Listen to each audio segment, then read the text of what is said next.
àánú mo rí gbà adé orí ọ̀kín. Àánú mi àrí gbà adé orí ọ̀kín. Omi tákù tí ọ̀ fún gbogbo ẹni tó bá fi ránṣọ tó dáa. Aṣọ tí ìgbàlódé ọ̀dọ̀ omi tákù ní kẹránṣẹ́ sí. Mo kí wa ní just 30 minutes. Happy Sunday. Èní ni 16. Àtúndé bí a ṣe máa ń dé.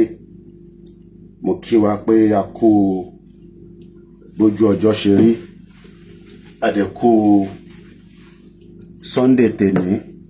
Mo kẹ́yìn tí ẹ̀ ń bá wa ká lọ.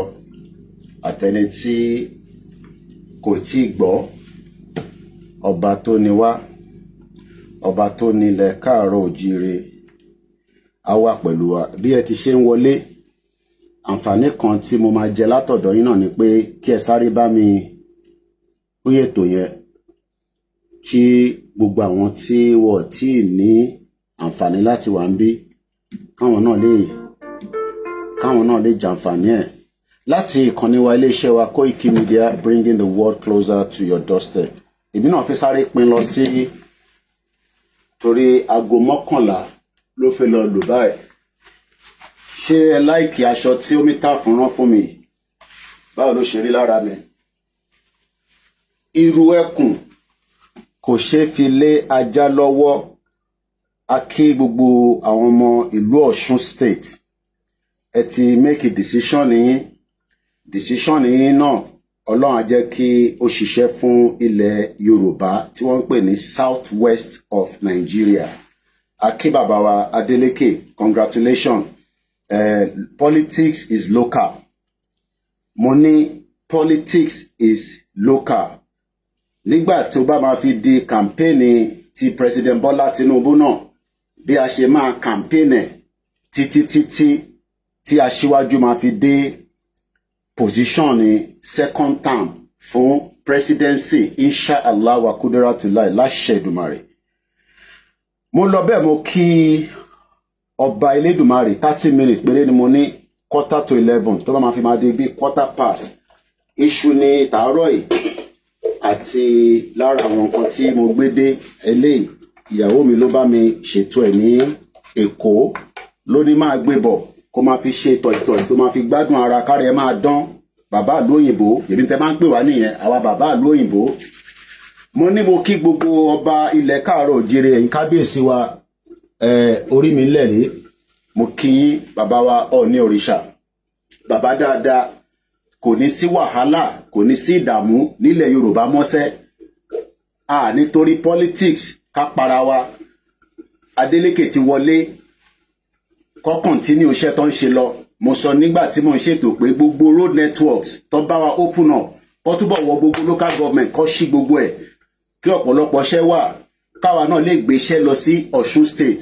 Àwa náà fẹ́ ní iléeṣẹ́ wa Koikimedia ní Ọ̀ṣun State, ní Kwara State, ní Kogi State, Ọ̀yọ́ State, Ogun State, Lagos State, Èkìtì State, Ondo State, gbogbo ilẹ̀ Yorùbá pátápátá a máa ní ọ́fíìsì sí láìpẹ́ láì jìnnà láṣẹ Èdùmàrè.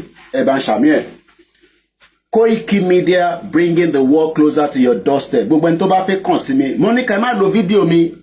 Mo rí brother wa kan, ẹ gbé fídíò mi, ẹ gbé lọ sórí page yín, ẹ gba authorization láti lo fídíò yẹn. Tá bá flag fídíò yẹn nísìn, ẹ ní arákùnrin yẹn bó ṣe ń ṣẹnu chóchóchóchó nílùú òyìnbó. Ẹ má lo fídíò mi rárá. Mo fẹ́ kẹ́ni kankan lo fídíò mi. Ẹ jẹ́ káwọn èèyàn wò lórí platform wa kó fi sílẹ̀ bẹ́ẹ̀. So ẹni tó lo fídíò yẹn ẹ lọ gbé wálẹ̀. Torí àwọn staff mi máa ṣiṣẹ́ lé lórí, wọ́n máa flag ẹ̀ wálẹ̀, kẹ́ni kankan máa lo fídíò wa. A need àwọn èèyàn kan wá wò wá láti ilé iṣẹ́ wa. Èrè kéékèèké tó bá yọ náà lórí YouTube ká lè fi tọ́jú staff.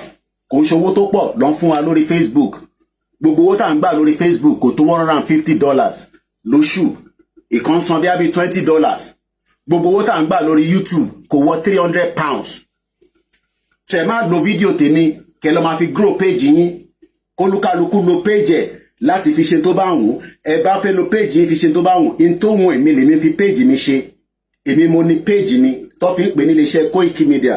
Lóòótọ́ àwa la náà fẹ́ Yorùbá nation, but ẹ lè gba Yorùbá nation tí ẹ bá fi ti Elédùmarè kún kí a dẹ̀ lo ti ọba tí ó fi Tinubu sí ipò tó wà.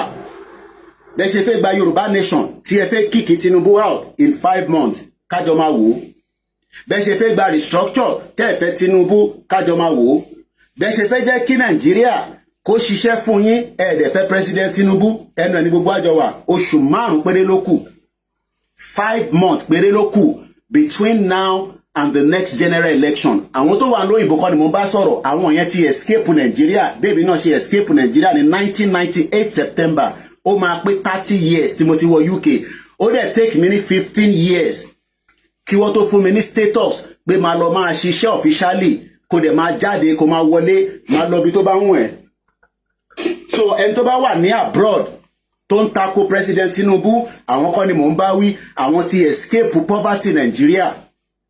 Ẹni tó bá wà l'Amẹ́ríkà kọ́ ni mò ń bá wí, àwọn ti escape poverty Nigeria. Ẹni tó bá wà ní Turkey gan sef, ó ti escape poverty Nigeria. But ìwọ tó wà nínú Nigeria ni mò ń bá sọ̀rọ̀.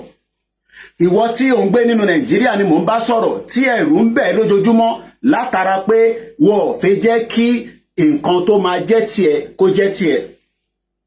Mo kí gbogbo wa, mo kí bàbá wa lànà Professor Adébánjí Akíntóyè, bàbá dáadáa, ara tata mama lé ní. Mo wá lọ bẹ́ẹ̀, mo kí gbogbo àwọn ìyá pátápátá àtàwọn tájọ ṣe Yorùbá nation àtàwọn tó fẹ́ Yorùbá nation tó sọ pé no, Yorùbá nation kọ́ ló kàn, ká fọ Tinubu lọ́kàn balẹ̀ kó lè bá wa gbé ìrìn àjò Yorùbá land lọ síbi tá fẹ́.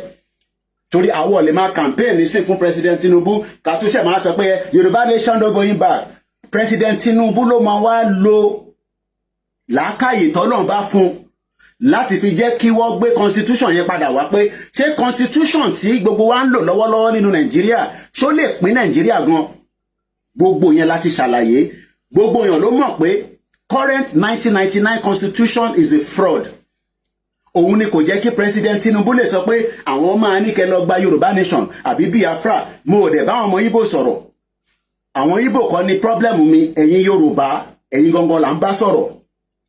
Torí ká fi ọgbọ́n inú ṣe, ká fi làákàyè ṣe, ọwọ́ Yorùbá ló wà. So ìwọ tó bá wá ní látara pé ní ọdún 4 president Tinubu ìyà jẹ́, yes, nítorí pé economic reform yẹn kò tí dé àdúgbò ẹ, kò tí délé ẹ. Many years ago, nígbà táwọn tí dé lùí, ìyà ń jẹ wọ́n ní UK, ìyà ń jẹ wọ́n l'Amẹ́ríkà, wọ́n ṣiṣẹ́ takuntakun tó fi débẹ̀ ni. Àwọn tí wọ́n gbé Nàìjíríà dání for more than 60 years. For more than 60 years tó gbé Nàìjíríà dání, wọ́n fẹ́ jẹ́ kí Nàìjíríà kó ṣiṣẹ́. Wọ́n destroy gbogbo reform, wọ́n destroy structure, wọ́n destroy gbogbo policy tí Nàìjíríà máa fi ṣiṣẹ́. Buhari wá ní 1980, ó lé Ṣàgàrí kúrò. Ibi tó ti kọ́kọ́ truncate democracy nìyẹn. Democracy tó perfect, ta máa ń sọ l'Amẹ́ríkà, mo kí ẹ gbogbo ẹ̀ tẹ́ ń wọlé. Mo kí gbogbo yín, ẹ má yẹ kí n dárúkọ ká lọ sínú straight to program. Bó mo kí gbogbo ẹ̀yin àgbàlagbà. Nígbà tí mo ti kí àwọn ọba, mo kí olóyè ọmọ Adéyẹmọ Ìgbòho Òòṣà. Ẹkùn ọkọ Fúlàní, the general actor tó ń dún lọ́wọ́lọ́wọ́, ìlú yẹn dẹ̀ máa dún ni kò dẹ̀ ní yamú ẹ lọ́wọ́. Àwa èèyàn ẹ Koikimedia, àwa dúró tì ẹ́ nígbà tó ti ní president Tinubu ni èèyàn kan ní láti ṣe máa sọ fún mi pé ṣé o lè lo initiative ẹni. Mo ò fẹ́ lo initiative mi. Ìtí Tinubu sọ ni pé lọ dá èrò ẹkùn sílẹ̀, fi ṣàbò fáwọn tí wọ́n complain, tí wọ́n wà l'Amẹ́ríkà, tó wà ní Canada, tó wà ní India, tó wà ní Pakistan, tó wà ní Bangladesh, tó wà ní gbogbo African country, tó ń condemn president Tinubu, but Ìgbòho ń ṣiṣẹ́. Ìgbòho tó àìlè ọwọ́ lókè méjì fún bàbá. Kò dìgbà tíyàn bá múlẹ̀, kò dìgbà tá bá jọ jókòó pé a jọ lọ múlẹ̀. In tí Ìgbòho ń ṣe lọ́wọ́lọ́wọ́, a tún fẹ́ akíkanjú ọmọ Yorùbá mi náà kó wá ṣerú ẹ̀. Mo kí bàbá wa Olórìṣà, mo kí bàbá wa Láàfin, mo lọ bẹ́ẹ̀ mo fi kí gbogbo àwọn bàbá wa, mo wá padà sọ́dọ̀ bàbá wa Olúbàdàn. Torí ẹ̀yin lẹ mọ̀ tẹ́ bá president Tinubu sọ tí ọ̀rọ̀ Ìgbòho tó fi níyanjú. Ọlọ́run á jẹ́ ká rí yín pẹ́ bàbá. Gbogbo ohun tó ti dá lọ́wọ́ yín kò ní bàjẹ́. Gbogbo ìgbà kí ìgbà tá bá ti ń gbúrò yín, a máa gbúrò yín sí dáadáa ni. gbogbo ẹ̀yin bàbá wa ẹ wá pẹ́ fún wa títí dọ̀dọ̀ bàbá wa Déjì of Àkúrẹ́, gbogbo ẹ̀yin ọba tí mo mọ̀, gbogbo yín ni mo kí, èmi ọmọ yín náà ni. Mo ní ẹ fèmí nìkan sílẹ̀, mo kájú ẹ̀ láti campaign fún President Bola Ahmed Tinubu. Mo tó bẹ́ẹ̀, mo jù bẹ́ẹ̀ lọ, platform mi tó bẹ́ẹ̀, ó jù bẹ́ẹ̀ lọ, torí pé mo ti ṣiṣẹ́ débẹ̀ ni. Èèyàn kan tó dẹ̀ wà ní diaspora ẹ lè rọ mi mọ́lẹ̀ nítorí pé a jọ ń gbé níbí báyìí ni ilé ayé wà, but ilé ayé kan náà tún ń bẹ nílẹ̀ Yorùbá táwọn òyìnbó dàrú for more than many decades tó fi pè ní 1914 fraudulent amalgamation. Ìwọ tó wá ní Yorùbá nation tẹgbẹ́ yẹn níbo ló dé? Báwo ló ṣe fẹ́ gba Yorùbá nation? Ọ̀nà wo ló fẹ́ fi gbà á? Tó fẹ́ lo politics, ó fẹ́ lo diplomacy, ó fẹ́ lo strategy. Bí a ṣe ń sọ̀rọ̀ títí di wákàtí, Amẹ́ríkà ò tí defeat Iran. Gbogbo nǹkan gún bẹ lọ́wọ́ Amẹ́ríkà, bọ̀wọ̀ lè defeat Iran nítorí pé Iran náà ti pẹ́ nínú ayé. So tá bá wá ní a fẹ́ gba ara wa kúrò lọ́wọ́ àwọn Fúlàní, a máa lo politics pẹ̀lú ẹ̀, a máa change strategy yẹn díẹ̀, a máa twist ẹ̀ tí ó máa fi favour àwa 5 months to the election. Tí ẹ bá fail, tí President Tinubu bá fail tó bá wọlé, ìyà jẹ para sí gbogbo wa lára. Àtẹ̀mí o, àtẹ̀yìn o, torí àwọn Fúlàní á fi ń ṣọṣẹ́, wọ́n máa kọ́kọ́ lé Ìgbòho kúrò lórí ilẹ̀. Wọ́n dẹ̀ mọ̀ pé akọni ọmọ Yorùbá tó bá ti lé kúrò lórí ilẹ̀, pam, wọ́n gbalẹ̀ mọ́ yín lọ́wọ́ nìyẹn. Ẹ wà Islamize nìyẹn. Tí ẹ bá ní bẹ́ẹ̀ ni gbọ́mi jáyàjáyà, tí a bá ní political machine bí President Tinubu lókè, táwọn bàbá máa bá sọ̀rọ̀, bàbá Olúgbọ́n máa bá sọ̀rọ̀, àwọn ọ̀láǹfààní àti lọ sásọ rock. Èyí táwa lè ṣe fún President Tinubu là ń ṣe lọ́wọ́lọ́wọ́ yìí. Ó dẹ̀ gbọ́dọ̀ wọlé. A lè allow kí Àtíkù àbí Peter Obi kó wá da ìrìn àjò tí President Tinubu ń tò lọ́wọ́lọ́wọ́. Ẹ rí pé mò ń làágùn. Bó ṣe rí nìyẹn. Ṣọmọ pé bí ń pẹ̀ ni iṣu mo gbé kaná, iṣu tí mo gbé láti Nàìjíríà. Olé bí ń pẹ́ lọ gbé iṣu dé méjì sínú ilé ẹ. Ṣe gàrí, ṣe cassava, ṣe ẹ̀wà, gbogbo tó bá sì lè máa jẹ. Gbogbo yín kọ́ lẹ máa di ọlọ́kadà. So reform tí President Tinubu ṣe kò tí dénú lé tèmi náà, kò tí dọ́dọ̀ family mi, but the longer picture ni pé tí a bá fẹ́ jẹ́ kí wọ́n fa constitution yẹn ya, constitution tó ṣiṣẹ́, the 1999 fraudulent constitution tí gbogbo legal platform ní gbogbo àgbáyé sọ pé constitution tí President Tinubu lò yìí wọn ò ní jẹ́ kó fi ṣe agenda tó máa fi jẹ́ kí Nàìjíríà ṣiṣẹ́. So this is the time after the second term. Oríṣiríṣi nǹkan la máa gbé síwájú President Tinubu. Wọ́n gbọ́dọ̀ fi referendum clause sínú 1999 constitution láti fi béèrè lọ́wọ́ gbogbo ọmọ Nàìjíríà pé ṣàṣìfẹ́ jẹ́ yọkan. Ìyẹn máa wáyé. Wọ́n gbọ́dọ̀ fi gbogbo policy, gbogbo resources tó ń bẹ ní ilẹ̀ Yorùbá, gbogbo resources tí àwọn Zamfara ń lò, gbogbo resources táwọn Zamfara fi ń tájú àríyá wọn, tí wọ́n wá mú resources tó ń bẹ nílẹ̀ Yorùbá tí wọ́n ń pín káàkiri ní gbogbo 36 states. Owó tí Lagos ń gbọ́ òtó, owó tó Ondo State ń gbọ́ òtó. This is the time that we cannot allow the 5 months election Ọ̀ṣun State kọ́ là ń sọ. Àwọn ọmọ Ọ̀ṣun sọ pé àwọn fẹ́ bàbá Délékè. Davido dẹ̀ jáde. Bí Davido ṣe jáde fún bàbá ẹ̀, ẹ̀gbọ́n ẹ̀ ní Ọ̀ṣun State, bẹ́ẹ̀ lèmi ọmọ Yorùbá náà jáde fún President Bola Ahmed Tinubu, ọmọlódó ọdẹ tó dẹ̀ máa wọlé. Mo dẹ̀ ń padà bọ̀ nílé láti tún wá ṣe campaign yẹn. Èyí tí mo ṣe ń ṣe ní London nínú kitchen mi kékeré ni. Nàìjíríà ò kì í ṣe one country. Ìwọ tó wá ní o ní the President Peter Obi, o ní the President Atiku, wọ́n lè mú àwọn kàbá yẹn o. Gbọ́ mi dáadáa. Atiku àti Peter Obi wọ́n lè gbé àwọn kàbá yẹn wálẹ̀. Nítorí pé nígbà tí Buhari rí pé Tinubu máa wọlé, ó ní kí Emefiele olórí burúkú ọmọ àlè, ó ní kó lọ yí owó padà. Ebi wá ń pa gbogbo ọmọ Yorùbá. Ebi ń pa gbogbo ọmọ Yorùbá lọ́tún lósì. Ẹni tó lówó ní bank kò rówó mú jáde. Torí wọ́n mọ̀ pé politics Africa, bẹ́ẹ̀ ni, níbo ni politics Africa tí wọ́n kì í ṣe kí ni, tí wọ́n kì í ha owó. O lè fi politics Africa kò fi wé ti Europe. Politics àmàlà àti gbẹ̀gìrì la ṣe ń ṣe, àìtí wọ advance. Ní Amẹ́ríkà gan, wọ́n interfere nínú politics ara wọn. Bẹ́ẹ̀ dẹ̀ ni a mọ̀ pé ní Europe, bẹ́ẹ̀ náà ni wọ́n ṣe. Wọ́n ní bó ṣe ń ṣe láyé ló ń ṣe lọ́run. So the fact that pé President Tinubu fẹ́ contest ní first tenure, wọ́n fẹ́ destroy agenda yẹn mọ́ lọ́wọ́, wọ́n fẹ́ jẹ́ kó wọlé. Torí pé kí ni?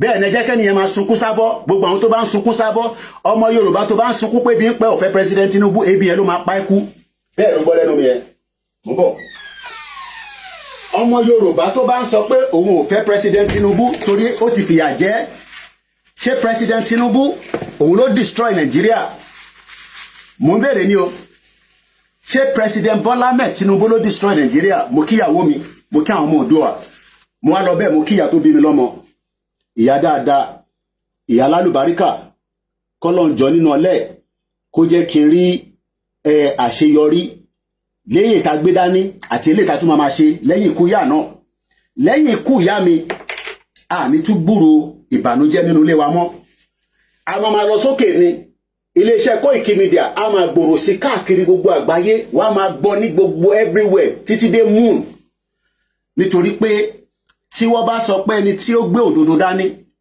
Koikimedia wà lára wọn mo dẹ̀ ní pé àwa náà sì ni the last man standing bẹ́ẹ̀ fẹ́ bẹ́ẹ̀ kọ̀ bọ̀ lórí ìrìn àjò pé 5 months tó kù àwọn ọmọ Yorùbá tó wà l'Amẹ́ríkà tí àti ìjáyé wọn kó tó di pé wọ́n lọ Amẹ́ríkà kan ni mò ń bá wí àwọn tó wà l'Amẹ́ríkà tó ní làákàyè wọ́n mọ̀ pé tí president Tinubu ò bá débẹ̀ nǹkan máa dàrú rẹpẹtẹ nínú Nàìjíríà torí àwọn north tí wọ́n lo power for many years Buhari wá ó ṣe military ó lé democracy tó jẹ́ ká máa yàmọ̀ pé tó máa pé Shehu Shagari democracy là ń lò bọ̀ àti wà ní stage kan tá máa sọ pé ó ti ń line up wọ́n truncate democracy yẹn ní 1970 Buhari overthrow government Babangida dé wọ́n ṣe gbogbo ẹ̀ mọ́kun structural SAP structural adjustment program wọ́n jí owó láàrin méjì ẹ̀ nígbàtí Abacha dé Peter Obi bá Abacha ṣiṣẹ́ nígbàtí bàbá Ọbásanjọ́ dé ó lo Àtíkù wá lo opportunity pé òun jẹ́ vice president ó fi ṣe jàǹbá fún rẹ̀ ó ṣe jàǹbá sílẹ̀ Yorùbá àbí bẹ́ẹ̀ kọ́ torí pé Àtíkù agenda Àtíkù ní ni pé kóun náà débẹ̀ Yar'Adua dé ó bá tiẹ̀ lọ Jonathan dé ó ṣe fáwọn èèyàn tiẹ̀ ní Niger Delta Jonathan ó ṣe fáwọn èèyàn tiẹ̀ ní Niger Delta so tí president Tinubu bá roko sọ́dọ̀ tiwa nísìn ó tó bẹ́ẹ̀ ojú bẹ́ẹ̀ lọ torí ní gbogbo north wọ́n mú gbogbo títì wọ́n tẹ̀ délẹ̀ wọ́n mú tilẹ̀ Yorùbá tó ń gbé polátẹ̀kọ́ lọ sí Kano tó ń gbé gbogbo businesses wọ́n destroy ẹ̀ pẹ̀lú gbogbo truck tó ń lọ tó ń bọ̀ infrastructure ti wà enough nílẹ̀ Yorùbá èmi ṣe dé ni last week Sunday ìwòyí báyìí àti padà sẹ́kọ̀ọ́ láti Ìbàdàn èmi ni mo mọ tójú mi rí lójú títì so we need more infrastructure bí bàbá Adeleke ṣe ń ṣe ní Ọ̀ṣun state yẹn a fẹ́ kí gbogbo state governors wa káwọn náà máa ṣe bẹ́ẹ̀ but tó bá ti wá di federal state yàtọ̀ sí federal ìwọ tó campaign fún Adeleke tó wá ní òní campaign fún Tinubu ọmọ tó bá ti lé Tinubu lọ wò Adeleke ajẹ bàbá ṣégeyà gbọ́ mi dáadáa súnmọ́ bí ìbáyìí kò gbọ́ mi dáadáa mo like politics tẹ play ẹ̀yin ìmọ́lẹ̀ ṣe rí pé Davido òun náà takú sí ibẹ̀ politics state nìyẹn o politics state yàtọ̀ sí federal Adeleke gan sọ pé òun máa fún Tinubu ní gbogbo ìbò tàwọn tó bá di presidency because if you fail to have the power at the federal tẹ́ bá ti ní power where everything is gone ìyẹn ni wọ́n fẹ́ jẹ́ kí MKO Abiola débẹ̀ mo wá gbóni o 5-11 wọ́n mọ̀ pé MKO Abiola bá débẹ̀ àwọn òyìnbó àwọn Asian àwọn Americans àwọn Europeans wọ́n mọ̀ tí kíní máa ṣe MKO Abiola bàbá OBJ wá ń sọ fún Ọbásanjọ́ ní wọ́n poison ní MKO Abiola ni àwọn wo ló poison ẹ̀ ṣọmọ Yorùbá ni ṣé European ni ìyẹn la ṣe sọ pé wọ́n gbọ́dọ̀ tọ́jú President Tinubu ẹ̀mí ò gbọ́dọ̀ jábọ́ àbọ̀rọ̀ mọ̀ yé nísìn and this is the reason why tí gbogbo wa pátá tí a gbọ́dọ̀ rànjú kalẹ̀ campaign fún election tó ń bọ̀ kò ń ṣe fún state là ń sọ federal everybody tẹ́ bá sọ pé torí in tí Tinubu ṣe fún wa àní dìbò fún, ó máa padà wọlé anyway torí ó máa gba more votes. Àwọn Igbo tó ń sunkún sábọ̀, àwọn Biafra, gbogbo àwọn South East governor pátá wọ́n wà lẹ́yìn President Tinubu. Àwọn Igbo tó ń sunkún sábọ̀ lójoojúmọ́ tí ẹkún wọn ló wá pọ̀ jù báyìí. Majority of the Igbos politicians are in support of the continuity of Aṣíwájú Bọ́lá Ahmed Tinubu. Àwọn North, àwọn pín sọ́nà méjì, a ní àwọn Hausa, a ní Fúlàní. Àwọn Hausa ní kí President Tinubu continue nítorí pé Fúlàní ti ṣe jàǹbá fún wọn láyé Uthman Dan Fodio, their great grandfather. Òun ló gba power kúrò lọ́wọ́ àwọn Hausa.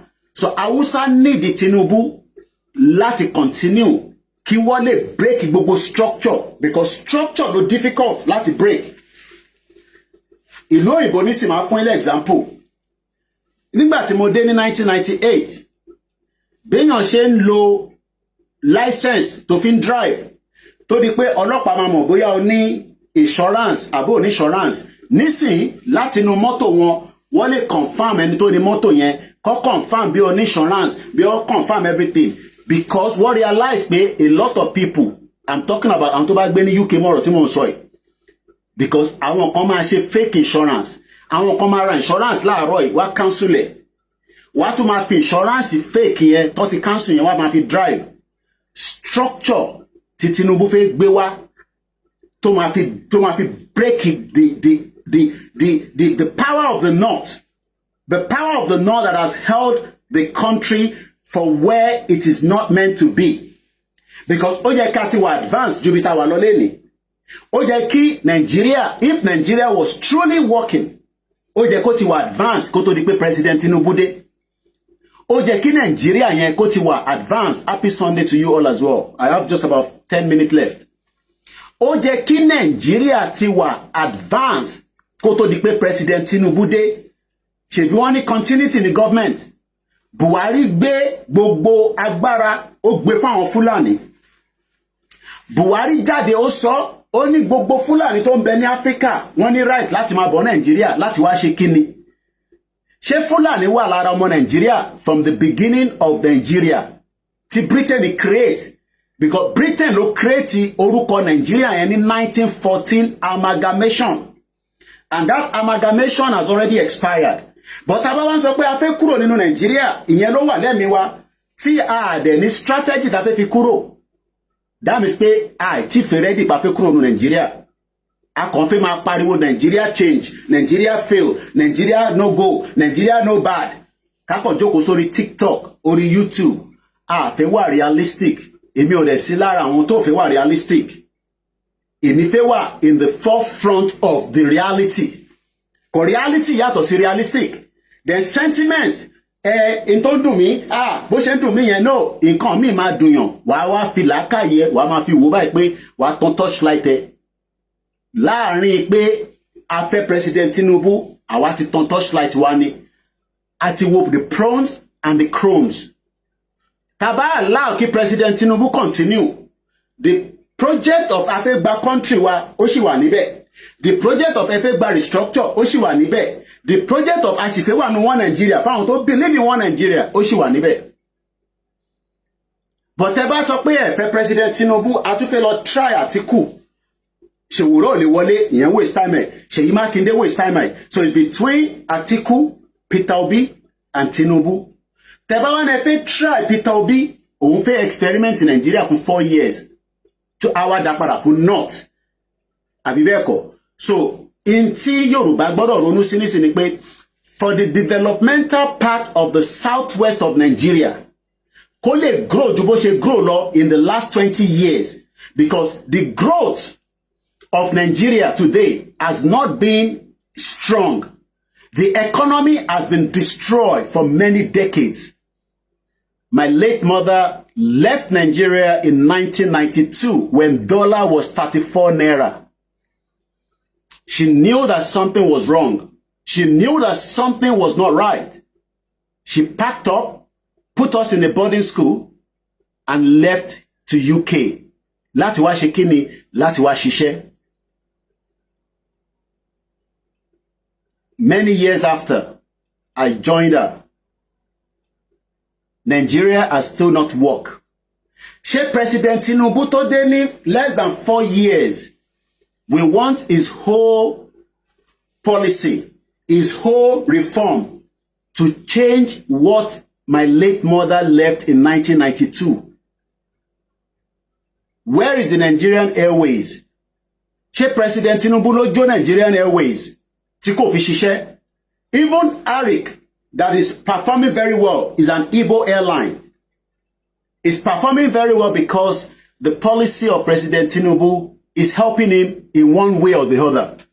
In one way or the other, Oshimama lo government Tinubu, because he can now park his airline in London Gatwick Airport and pick Nigerians back home.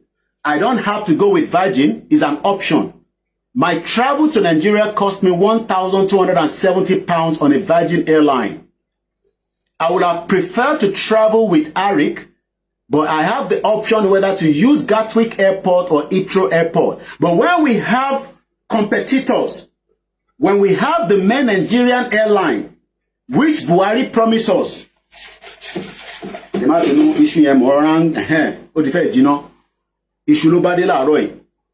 if we have many competitors, which many of you can do, the owner of Gatwick can also set up an airline business in Nigeria.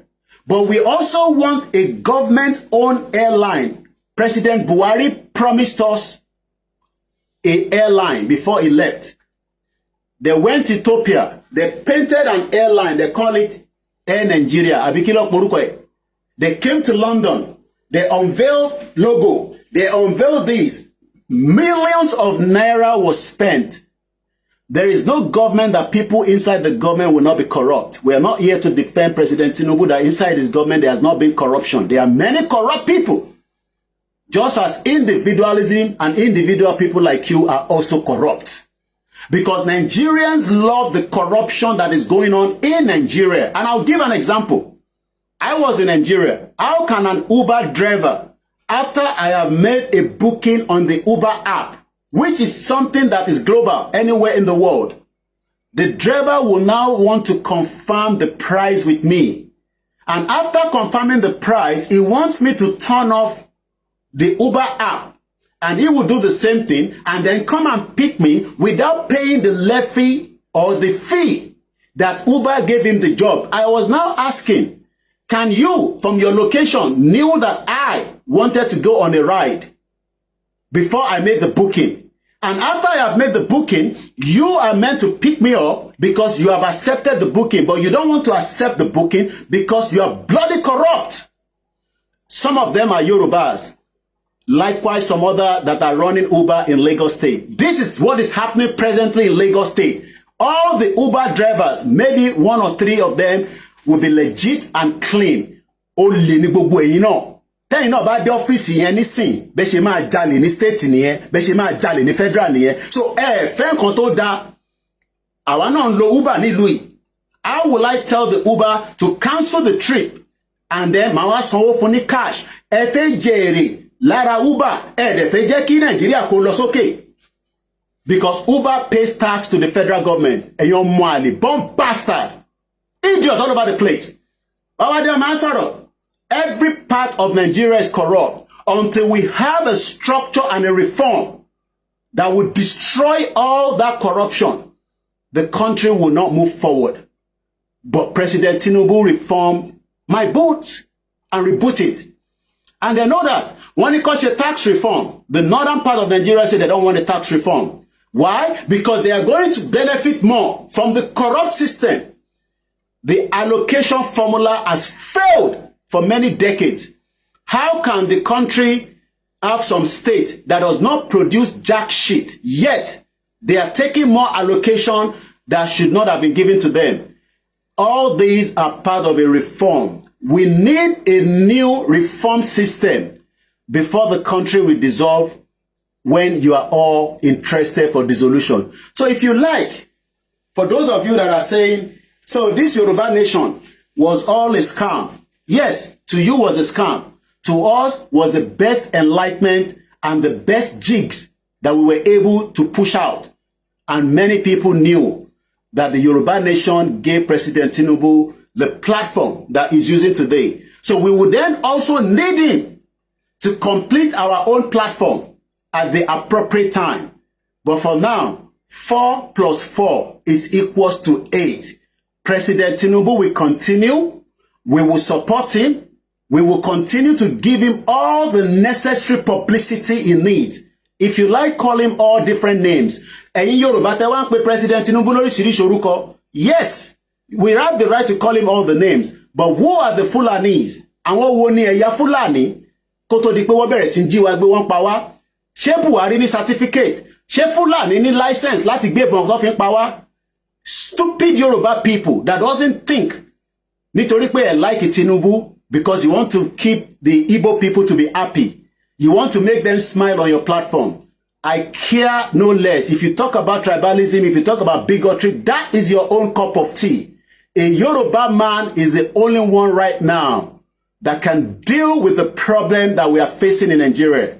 And that person is one and only President Bola Ahmed Tinubu. My name is OLAYOMI KOIKI. Happy Sunday. Enjoy the rest of the Sunday. Taba today, Atuma continue Nividade. Don't use my video on your page. Ìwọ tó lọ gbé video mi yẹn sórí YouTube. I give you 24 hours to bring it down. One my flag it, and you might lose your revenue on your YouTube. So better kẹ́ra fi video mi sílẹ̀ níbi tí mo ti ń ṣe. And tó bá dẹ̀ fẹ́ reach out sí mi, my number has not changed. You know my studio number or my direct number +4475 94050 Ẹ bá mi patronize the sister mi, Omitaf Couture. I came with this one from Lagos. And I'm really enjoying it. It's summer in London. Ẹ̀yin tẹ́ wà ní London, please do not light anything like candle. Ẹ lọ sí church láàárọ̀ yìí. Ẹ má light candle. Ẹ má jẹ́ kí church lọ jóná o. Heat tó wà níta, atẹ́gùn tó ń gbé nǹkan lọ, ó lè bà nǹkan jẹ́ o. Let us remember, candle for now must not be used. Ẹ lè lo àwọn electrical one, maybe àwọn tí ń ṣàwọn yẹn, I don't know. But yìí tẹ́ fẹ́ tanná sí tó máa tanná blah blah. Tó bá ti jó tó lọ mú nǹkan a máa jáde a máa pariwo yín síta o. Let's respect what the Prime Minister have said. Nobody must light any barbecue, no fire, nothing. I, OLAYOMI KOIKI, ọmọ Ìjẹ̀bú-Òde, bí mo ṣe dúró fún Yorùbá nation tí mo ṣì dúró tí mo kúrò nú ẹ̀, bẹ́ẹ̀ náà ni mo dúró ti President Bola Ahmed Tinubu nítorí pé àwa ń wọjọ́ ọ̀la, à ń wọjọ́ iwájú, àwo tèní nìkan. Thank you and God bless you. Bye for now.